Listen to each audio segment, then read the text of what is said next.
তো ফাইনালি আমার তৈরি হয়ে গেছে ঝাল ঝাল লইটে শুটকি ভুনা। কাঁঠাল বিচি দিয়ে ঝাল ঝাল লইটে শুটকি ভুনা। এই লইটা শুটকির ভুনাটা খেতে এত বেশি মজার, তো আপনারা বাসায় একবার বানিয়ে দেখতে পারেন। আর এটা দিয়ে মানে এই একটা আইটেমই যথেষ্ট খাবারের জন্যে, আর কোনো মাছ মাংসের প্রয়োজন হবে না। এই একটা আইটেম দিয়েই আপনি একদম পেট ভরে খাবার, তৃপ্তি সহকারে পেট ভরে খাবার খেতে পারবেন। তো এদিকে আমি লইটা শুটকি ভুনা করার জন্য নিয়েছি কাঁঠাল বিচি, আর এদিকে যে শুটকি। তো লইটা শুটকিগুলো আমি কেটে পরিষ্কার করে অফ ক্যামেরায় গরম পানি দিয়ে ধুয়ে নিয়েছি। মানে গরম পানিতে আমি কিছুক্ষণ ভিজিয়ে রেখেছিলাম, তারপরে আবার পরিষ্কার করে সুন্দর করে ধুয়ে নিয়েছি। আর কাঁঠাল বিচিটা আমি কেটে ধুয়ে নিয়েছি। তো অনেকেই কিন্তু কাঁঠাল বিচির ওই যে ভিতরে যে লাল যে ইয়েটা, ওটাও একদম ঘষে ঘষে তুলে, কিন্তু আমরা কিন্তু এভাবে করি না। আমরা এমনি ভালো করে পরিষ্কার করে ধুয়ে নিই, কারণ একটা খোসার মধ্যেই তো কাঁঠাল বিচিটা থাকে। যাই হোক, সে কথাতে না যাই। তো এদিকে আমি কাঁঠাল বিচিটা রান্না করার জন্য, লইটা শুটকি ভুনা করার জন্য এদিকে কড়াই দিয়ে জিরে তেলে দিয়ে দিলাম। তারপরে আমি আগে থেকে রসুন সুন্দর করে ছিলে কোয়া করে নিয়েছিলাম। তো রসুনগুলো আমি আগে দিয়ে দিলাম জিরে দেওয়ার পরে গরম তেলের উপরে। তারপরে পেঁয়াজ দিয়ে দিলাম। তো রসুন এভাবে কোয়া কোয়া করে দিলে কিন্তু এই লইটা শুটকির ভুনাটা খেতে অসাধারণ লাগে। আসসালামু আলাইকুম এভরিওয়ান, কেমন আছেন সবাই? আশা করি সবাই অনেক ভালো আছেন। আল্লাহ তাআলার অশেষ রহমতে আমরাও ভালো আছি। লাইফস্টাইল অফ আফরোজা চ্যানেলে আপনাদের সবাইকে স্বাগতম। কাছে দূরে, দেশ ও দেশের বাইরে যে যেখান থেকে বসে আজকের ভিডিওটি দেখছেন, সবাইকে জানাই অসংখ্য অসংখ্য ধন্যবাদ। তো এদিকে আমি পেঁয়াজগুলো সুন্দর করে একটু নেড়ে চেড়ে গরম করে নিয়ে তারপরে এর ভিতরে কাঁচামরিচ দিয়ে দিলাম।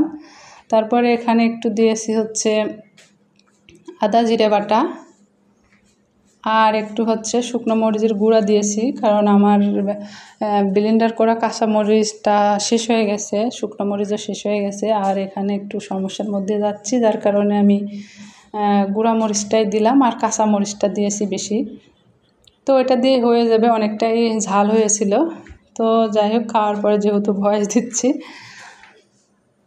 তো এই রেসিপিটা এত বেশি মজার হয়, তো আপনারা একবার বাসায় ট্রাই করে দেখতে পারেন। আর আমি কোন প্রসেসে করতেছি সেটা আপনারা দেখে নিতে পারেন।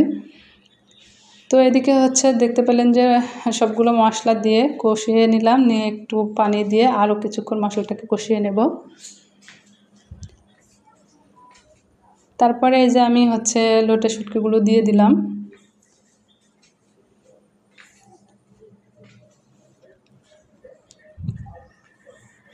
লইটা শুটকিগুলো দিয়ে কিছুক্ষণ কষিয়ে নিয়ে তারপরে আমি এর ভিতরে যে কাঁঠাল বিচি ছিলে ধুয়ে রেখেছি, তো সেগুলো দিয়ে দিব।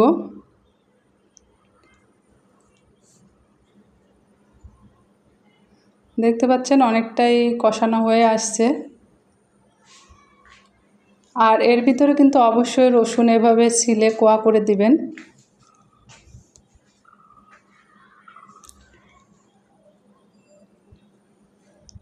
এ পর্যায়ে আমি একটু অনেকটাই সময় নেড়ে চেড়ে দিচ্ছিলাম।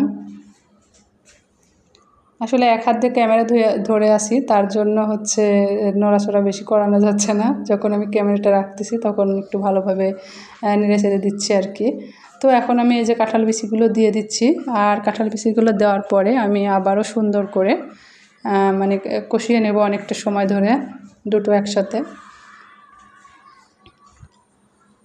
আর কষাতে কষাতে অনেকটাই সিদ্ধ হয়ে যায়।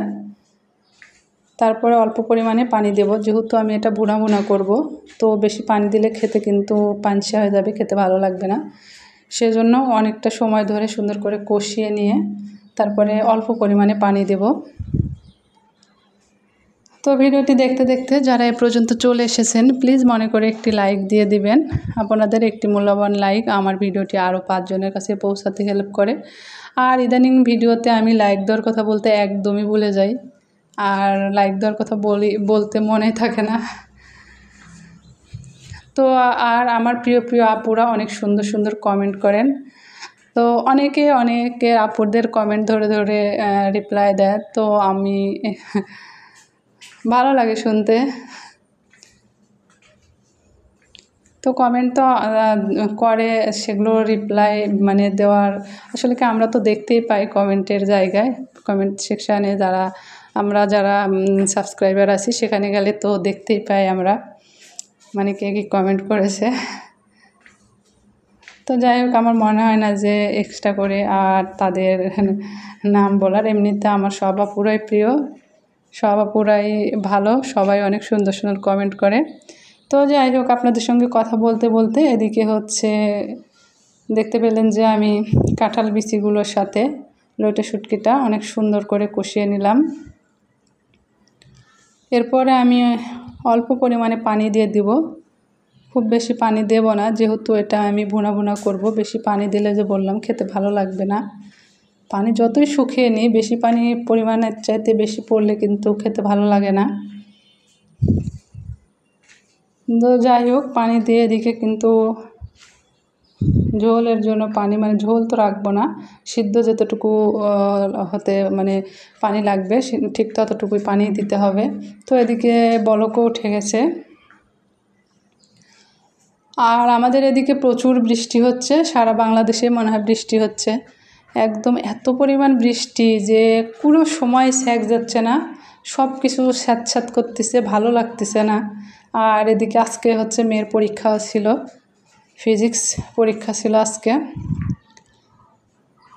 তো বৃষ্টির মধ্যে বের হয়েছিলাম, ঝিরি ঝিরি ঝিরি ঝিরি পড়তেই আছে, মাঝে মাঝে এক আধবার একটু স্যাক গেছে, দুপুর টাইমের দিকে স্যাক গেছে, কিন্তু অনেক মেঘলা মেঘলা হয়ে আছে, অতটা মানে রোদ টোদ নাই, কয়েকদিন যাবতই বৃষ্টি হচ্ছে। তো যাই হোক, আপনাদের সঙ্গে কথা বলতে বলতে এদিকে আমি কাঁঠাল বিচি আর লইটা শুটকি দেখতে পেলেন সুন্দর করে কষিয়ে নিলাম।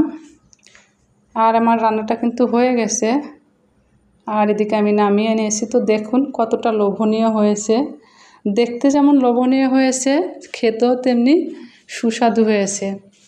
তো একদমই মানে সহজভাবে, সহজ কিছু ঘরে থাকা উপকরণ দিয়েই এত মজার হয় এই রান্নাটা। তো আপনারা বাসা ট্রাই করে খেয়ে দেখবেন এবং তারপরে আমাকে কমেন্টে জানাবেন যে কতটা মজার হয়েছিল। তো যারা যারা শুটকি পছন্দ করেন না তাদেরকেও খেতে দিলে তারাও অনেক মজা করে খাবে এবং অনেক বেশি পছন্দ করবে। তো যাই হোক, আমি একদম ভিডিওর শেষ পর্যায়ে চলে এসেছি, আর এদিকে আমি হচ্ছে খেতে বসে গেছি, সেটারও একটু ভিডিও করে নিলাম। তো আজকের ভিডিওটি এ পর্যন্তই। যদি ভিডিওতে কথা ভালো লেগে থাকে তাহলে প্লিজ লাইক, কমেন্ট আর শেয়ার করে দিবেন। আর সবাই ভালো থাকবেন, সুস্থ থাকবেন। আল্লাহ হাফেজ।